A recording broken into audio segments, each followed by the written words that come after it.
Salut à tous, j'espère que vous allez bien. Cela fait un bon moment qu'on n'a pas fait d'update du Bitcoin parce qu'il n'y avait pas grand-chose à dire. Nous attendions à ce que le Bitcoin dépasse les 80 000. Regardez un petit peu nos updates de tout le mois d'octobre. Donc nous avons cessé depuis les 50 000, les 55 000, les 60 000, même voire les 70 000, d'alerter que le Bitcoin avait des possibilités en termes de probabilité d'attaquer les 80 000. Et si nous y allions, automatiquement, cela laisserait la porte envisager un Bitcoin à 100 000. Bien. Aujourd'hui, le 13 novembre, nous avons un Bitcoin à pratiquement 93 000. OK. Donc, je reçois pas mal de messages en inbox, c'est-à-dire via WhatsApp, Telegram, Twitter et Discord. Euh, pour ceux qui demandent, est-ce que c'est maintenant qu'on achète? Le problème, c'est que vous allez arriver à un moment donné où vous allez maintenant vous mettre à FOMO. C'est-à-dire, ce qu'on dit FOMO, ça veut dire que vous allez entendre parler du Bitcoin à pratiquement 100 000 via certains réseaux sociaux, pas les TikTok ou tout le reste, hein, mais les réseaux sociaux corrects. Et là, les gens ont commencé à acheter du Bitcoin où il ne faut pas les acheter. D'accord. Où il ne faut pas les acheter. Alors pour les académiciens, pour ceux qui sont à la GM Academy, ben, vous savez bien que depuis, nous sommes acheteurs à 50 000, je répète bien, 50 000, 55 000, voire même depuis maintenant les 20 000, hein, d'accord. Depuis les 20 000 en 2021, nous achetions du Bitcoin, puis nous sécurisons une certaine partie. Ben, maintenant, arrivé à 95 000, ben, j'espère que certains d'entre vous ont pu au moins sécuriser, on peut dire 30 ou 40% en USDT. Et le reste, maintenant, on va essayer de voir si on peut capturer, je dis bien si on peut capturer une baisse du Bitcoin, d'accord. C'est-à-dire à 93 000, 94 000, 95 000, voire même 100 000, c'est pas le moment d'acheter. Honnêtement, c'est pas le moment d'acheter. On n'achète pas quand c'est haut. La règle générale stipule qu'il faut acheter quand le prix est bas et vendre quand c'est haut. D'accord. Donc ne faites pas l'erreur des débutants, c'est-à-dire vous achetez quand c'est haut et puis vous vendez quand c'est bas. Non, non, ne faites pas ça. Et on est tombé dans ces pièges dans les années, dans la période de 2019 à 2020, on est tous tombés dans ce piège. Et depuis 2020 jusqu'à maintenant, en 4 ans, on a beaucoup appris, tant mieux. Donc maintenant, l'idéal, c'est de se dire à quel moment on peut renforcer. D'accord. Donc c'est ce qu'on va essayer de voir à travers cette vidéo très rapidement. Et pour rappel, ce samedi, on prévoit un Zoom spécial vraiment pour aborder les sujets, voir l'impact que cela aura, c'est-à-dire grâce à Trump aujourd'hui, sans compter qu'aujourd'hui Elon Musk aura un rôle très important à jouer.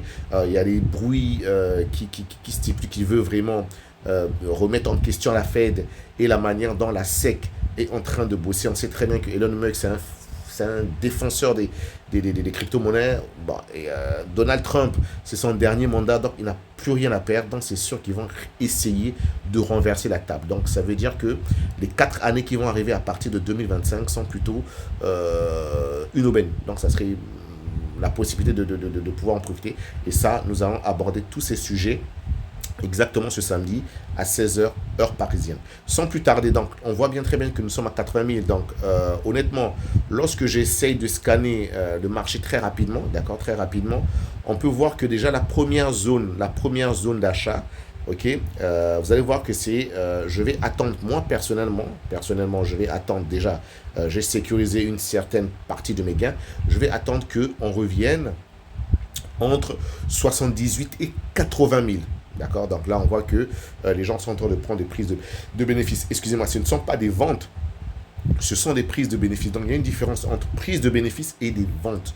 Donc quand les gens prennent des prises de bénéfices, ben, cela a tendance à faire chuter les marchés. Et on vient de très loin. Donc c'est maintenant qu'à 92, 93, 94, 14, pour ceux qui achètent depuis 20 000, ben, vous voyez bien que là, c'est le moment de prendre les prises de bénéfices et essayer de trouver maintenant des zones d'achat un peu plus bas. C'est-à-dire, grâce à ces bénéfices qui vont pouvoir encaisser plus haut, d'accord, ils pourront acheter le Bitcoin encore plus bas pour emmagasiner encore énormément de quantité et accompagner maintenant le Bitcoin au-delà de 200, 300, 400, 500 000, sachant qu'on parle d'un Bitcoin à 1 million sur la prochaine décennie. C'est chose qui est largement faisable. Okay. Donc déjà 78 000, 80 000, ça serait une bonne zone sur du court moyen terme, d'accord, pour pouvoir éventuellement acheter, accompagner potentiellement, peut-être se dire qu'à 80 000, tiens, si on achète 70 000, 80 000, on va aller chercher ce fameux 100 000 parce qu'on ne l'a pas encore eu. Hein. nous avons une mèche à 93, 95, mais nous n'avons pas encore eu ce son. Donc, est-ce que c'est à 78, 80 qu'on peut se relancer? C'est probable, c'est probable. Mais ce qui sera idéal de surveiller, où on pourra potentiellement être intéressé, c'est ici, d'accord? C'est dans la zone de 65 à 60 000. Donc, ça veut dire que voir un Bitcoin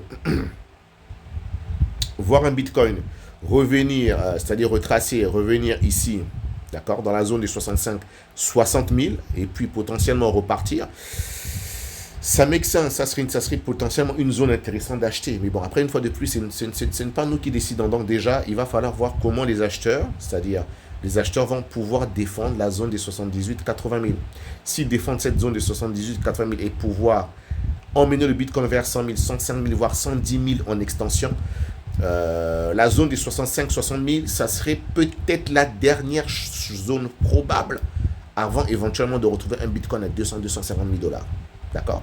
À ce stade-là, je ne vois plus un Bitcoin sous les 55-50. Les probabilités d'avoir un Bitcoin à 55-50, ils sont très faibles actuellement.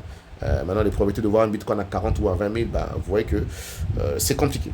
Mais ça existe, mais ces probabilités sont faibles. Donc déjà, la première des choses, c'est de surveiller la zone des 78 000, 80 000, d'accord, sur du court terme, ok. Et si cette zone peut nous permettre éventuellement d'aller chercher les 100 000, 105 000 et 110 000 en extension, alors là, beaucoup de gens vont pouvoir éventuellement shorter. Et là, ça nous permettrait éventuellement d'avoir peut-être un Bitcoin sous les 70 000, voire à peu près limite sous les 60 000, 58 000, 57 000. Donc, vous voyez que ça, c'est des zones où il va falloir surveiller. D'autant plus que nous avons une zone de GSD, ici. D'accord, comme vous pouvez le voir ici, nous sommes sur du daily, donc cette zone de GSD-ci. Donc, cette zone de GSD, si on attaque cette zone, on peut avoir un Bitcoin qui peut redescendre encore juste cette zone de BO. D'accord, donc nous emmener grosso modo vers les, comme je disais, sous les 60 000. Ah, d'accord, voilà, à 58 000, 59 000, vraiment avec une grosse mèche. Et là, ça serait une bonne zone qui permettra à tous ceux qui vont vendre le Bitcoin entre 100 000 et 110 000, 115 000 de pouvoir racheter, de se gaver comme pas possible. Et là, cette fois-ci, emmener le Bitcoin au-delà de 150 000, voire 250 000, pourquoi pas 500 000.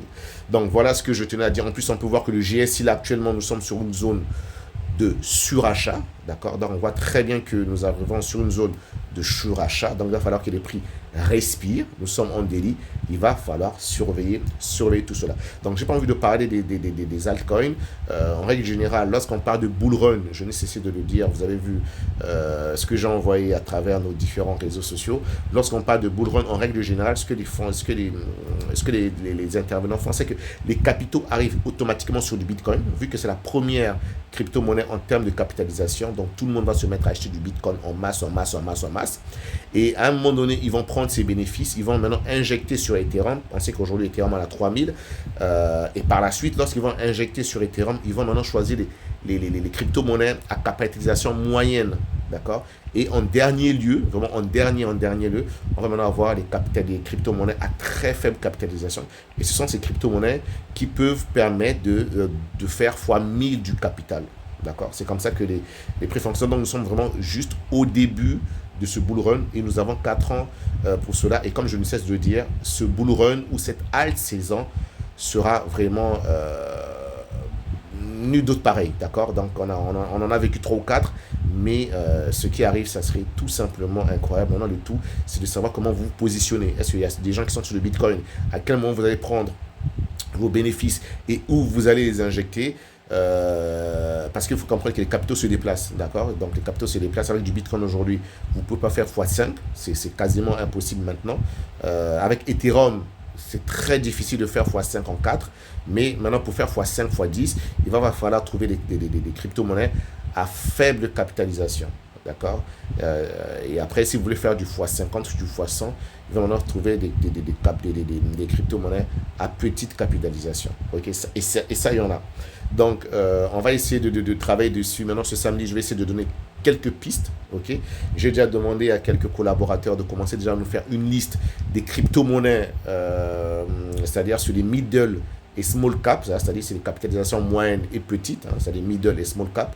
Et à ce moment, on va essayer de voir comment on va se positionner. Une fois qu'on va maintenant atteindre, il faudrait vraiment qu'on atteigne un ETH énorme sur le Bitcoin. Ça veut dire qu'il faut qu'on ait un Bitcoin à 150 000, 200 000 pour qu'on commence à s'intéresser à ces crypto-monnaies de small ou de small ou de middle cap. Ok, donc c'est ce qu'on va surveiller.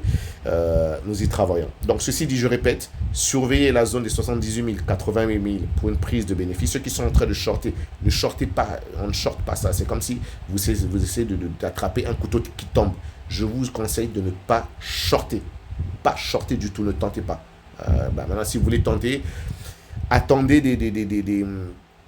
des configurations qu'il indique sur du 1 heure, 2 heures. Vous pouvez tenter une fois, deux fois, trois fois, quatre fois. Mais à un moment donné, vous allez choper une bonne position. Et si vous avez un très bon ratio risque, il vous suffit d'avoir un trade qui couvre toutes les 3 ou 4 autres positions perdantes et vous y attaquez. Maintenant, ça veut dire que 80 000, à un moment donné, 80 000, 70 000, on va aller les chercher. Il va falloir que les prix viennent se rééquilibrer parce qu'on a beaucoup de FVG, c'est-à-dire des trous de cotation. À un moment donné, il faut que ces trous de cotation viennent être comblés. Est-ce qu'il va être comblé lorsque le Bitcoin va atteindre 100 000 et on rechute, ou bien 150 000 et on rechute? Je ne sais pas. Donc, d'où l'importance de manager correctement vos positions. Dans tous les cas, on en reparlera ce samedi lors de notre Zoom, lors de notre session Zoom de Paris à 16h heure parisienne, excusez-moi. Donc, portez-vous bien et je vous dis à samedi. Ciao, ciao.